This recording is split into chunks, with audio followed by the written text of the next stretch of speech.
El debate que hace poco tuvieron Dallas y Rigoberto dio bastante de qué hablar, o eso es lo que diría si realmente se hubiera tratado de eso, de un debate, porque más allá de para hacer un par de bromas tontas, no sirve para nada, es un despropósito de manual.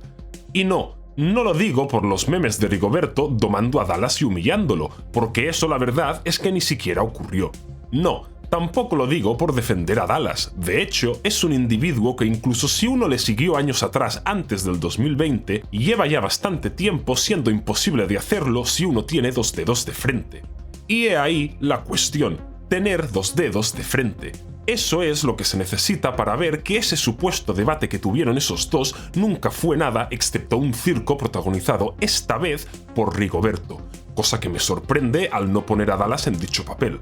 Por una vez en toda mi vida, creo que se puede decir que el personaje de turno del debate no fue Daniel, sino su adversario. Rigoberto podrá saber mucho de filosofía, pero desde luego que encontrar a alguien más deshonesto que él, tanto a nivel personal como intelectual, es tarea ardua. Si digo que eso nunca fue un debate, es debido a que Rigoberto nunca tuvo la más mínima intención de tener uno.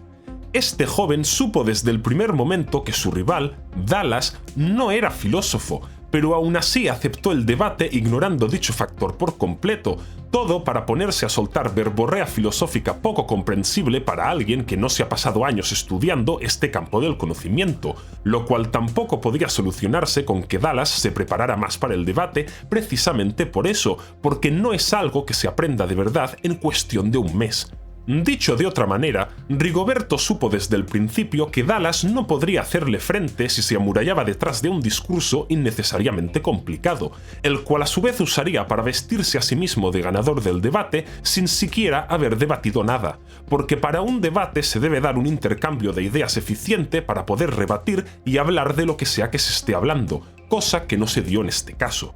Dicho de otra manera, Rigoberto pretendió ganar el debate sin debatir, adornando su discurso de falacias de la autoridad a la vez que de conceptos que solo sabía que dominaba él, todo para arrinconar a Dallas o quien fuese su rival, tildándolo así de burro, de alguien que no tiene el nivel suficiente siquiera para poder hablar de estos temas de forma seria, de alguien por debajo de él, el ganador de un debate que nunca se dio. Y lo peor de todo es que funcionó, no solo porque Dallas no lo captó permitiéndoselo así y entrando en su juego, sino que una parte considerable del público también se lo tragó con patatas. Para ponerlo más claro todavía, Rigoberto no fue a debatir, fue a pararle una trampa totalmente premeditada a Dallas, ya que si realmente hubiese querido debatir con alguien que ni era filósofo, ni tenía tiempo en cuestión de un mes de estudiar lo que se estudia en años, hubiera desadornado su argumentario simplificándolo a la vez que parándose a explicar todo lo necesario,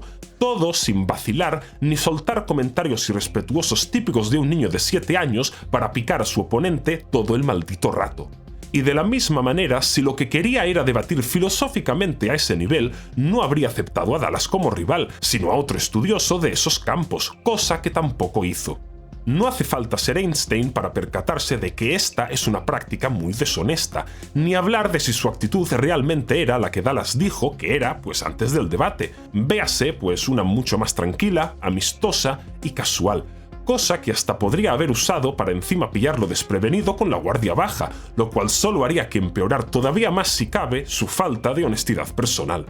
Y es que simplificar el mensaje es algo básico de cualquier orador. Es imposible que Rigoberto no pudiera hacerlo, pero es que en dicho caso, eso implicaría que realmente no se sabe tan bien su propio discurso, cosa que tampoco sería tan de extrañar visto que se pone a leer parrafadas de 5 minutos o más en vez de limitarse a usar sus tan aclamados papeles o apuntes para estructurar su discurso. En especial lo más enrevesado. No dejarse nada, leer citas específicas y mencionar datos muy concretos como fechas, etc.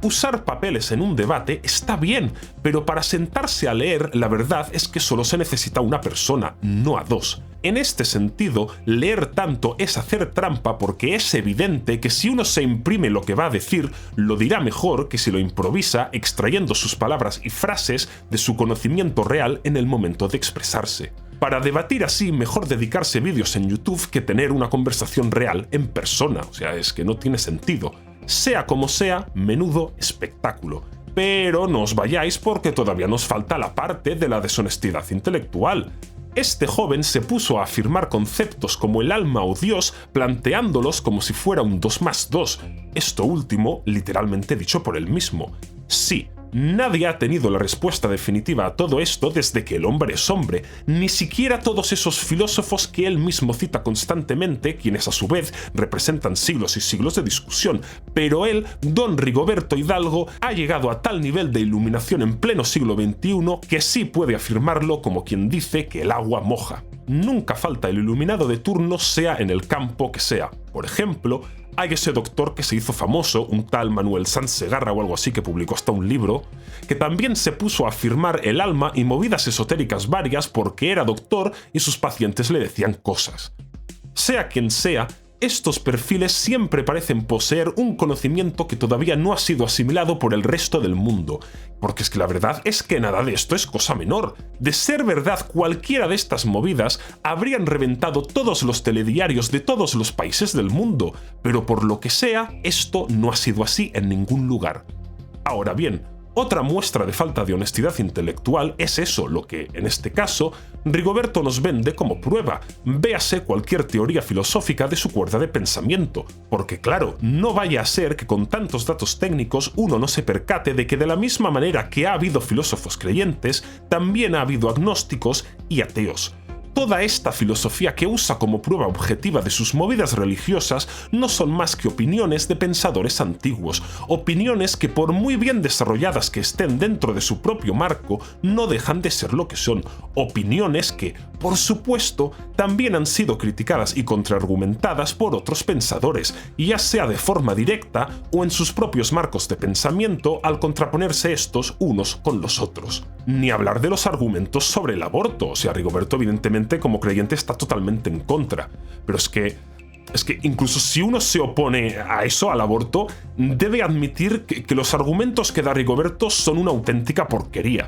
Véase confundir potencialidad con el ser actual para así poder juzgar a un feto como si ya fuera un bebé solo porque ambos técnicamente son vida humana, aunque el primero, el feto, sea indistinguible al de una rata, además de no tener pulso ni nada todavía. Lo que claramente nos muestra que el feto humano todavía no es persona como tal, lo que igualmente sigue siendo suficiente para, por ejemplo, prohibirle abortar incluso la tercera o cuarta semana a una mujer que haya sido violada. Repito, esto según Rigoberto. Pero el problema principal yace en que, por ejemplo, el dualismo de cuerpo-alma, los orígenes mágicos o divinos de sentimientos como el amor y las ideas, al igual que todo lo demás que argumenta Rigoberto, es mera especulación. La filosofía antigua y no tan antigua, por muy valiosa que sea por todo lo que ha aportado al mundo y por el buen ejercicio mental que representa, no es prueba de nada, son opiniones, las cuales cuanto más atrás miramos, más basadas en nada están,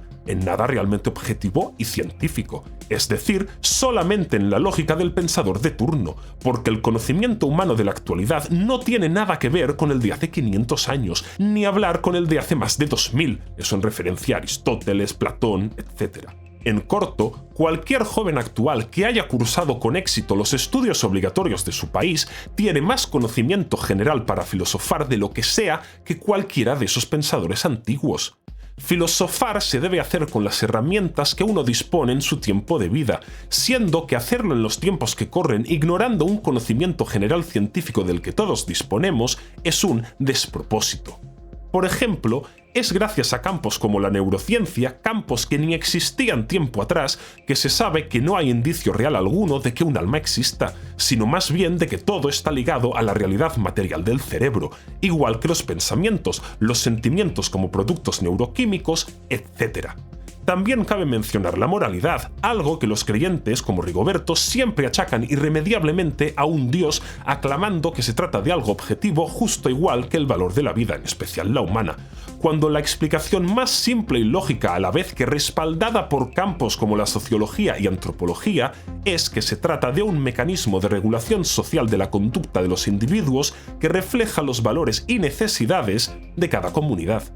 lo cual también se observa de forma empírica mirando a la historia de la humanidad, incluyendo la nuestra. De ahí que siempre haya ido cambiando y que sea distinta según a qué parte del mundo miremos. ni mencionar que, en general, también tiende a desembocar en el mismo mar en su debido tiempo, véase el del respeto mutuo, la igualdad, el de matar a tu vecino está mal, etc. Lo que no es de extrañar, ya que son valores que facilitan y aseguran tanto la cooperación como el bienestar de uno mismo y los suyos, factores que siempre apuntan hacia la supervivencia y hacia una mejor experiencia vital, que es lo que, a fin de cuentas, todos buscamos. Si uno quiere ponerse a filosofar ignorando todo esto y más, solo está haciendo el tonto por muchas palabras rimbombantes que use. Una filosofía que ignora la ciencia y conocimiento generalizado moderno es un despropósito, no tiene ningún sentido. Ya no vivimos en el siglo III a.C., tampoco en el medievo, estamos en el siglo XXI, y si uno quiere filosofar, ¿qué menos que hacerlo sin ignorar todo aquello que, a rasgos generales, científicamente cualquiera de nosotros sabe, o por lo menos puede fácilmente oler para irlo a comprobar indagando un poquitín de nada en el asunto antes de ponerse a usar filosofía de hace tropecientos años para supuestamente probar cosas que esta misma ni pudo realmente probar en su tiempo, todavía menos ahora hasta el punto de ser totalmente contrariada por la ciencia y el conocimiento moderno. Dicho de otra manera, no se puede pretender usar un marco filosófico creado en un contexto pasado en la actualidad no solo como prueba real de algo, sino también como si el conocimiento humano siguiera igual, porque si dicho marco fue válido en su momento, que no una prueba como tal, se debió precisamente a la falta de conocimiento real en ese entonces, cosa que ya ha dejado de ser así. Es por todo esto que las afirmaciones que Rigoberto hizo en el intento de debate hecho trampa son puras magufadas revestidas de falacia de autoridad, ni hablar del concepto de Dios, el cual encima, además de asegurártelo, pretende que sea el suyo al argumentar a favor de su existencia, no el de otros ni una entidad totalmente desconocida por la humanidad, sino su versión favorita específica. De ahí y de todo lo que os acabo de desarrollar, su falta de honestidad, y ya no personal, sino también intelectual, la cual ni tan solo se presta a ser puesta en tela de juicio al, visto lo visto, ser un creyente más que necesita autoconvencerse como sea de que lo suyo es muy mucho real, mientras que lo de los demás muy mucho falso. De ahí su blindaje de autoridad previo a cualquier intento de intercambio de ideas, postulándose a él mismo desde el principio como el poseedor de la verdad objetiva y absoluta, cosa que él mismo expresa en palabras durante gran parte del intento de debate. Y es que esto es lo que pasa cuando uno empieza a estudiar habiendo establecido las conclusiones ya desde un inicio, porque si hay algo que hace que nombres como el de Aristóteles, Platón o Santo Tomás de Aquino sean relevantes más allá de lo ya dicho con anterioridad, es su amor por el conocimiento, o mejor dicho, por la búsqueda de este, además de haber hecho todo lo posible filosóficamente hablando dentro de su contexto histórico para hallarlo, al haber jugado con lo que se sabía o se creía saber magistralmente, lo que no quita las preferencias personales, pero sí que fueron honestos al darlo todo dentro del marco de las limitaciones tan marcadas de su tiempo, que es lo que a su vez marca el punto aparte entre alguien verdaderamente inteligente o intelectual y alguien meramente educado a nivel académico o estudioso. En fin, si os ha gustado o entretenido, no olvidéis mostrarme vuestro apoyo en forma de like, comentario, compartiéndolo y, por supuesto, suscribiéndoos. Sin más que añadir, nos vemos en la próxima. A pasarlo bien. ¡Chao!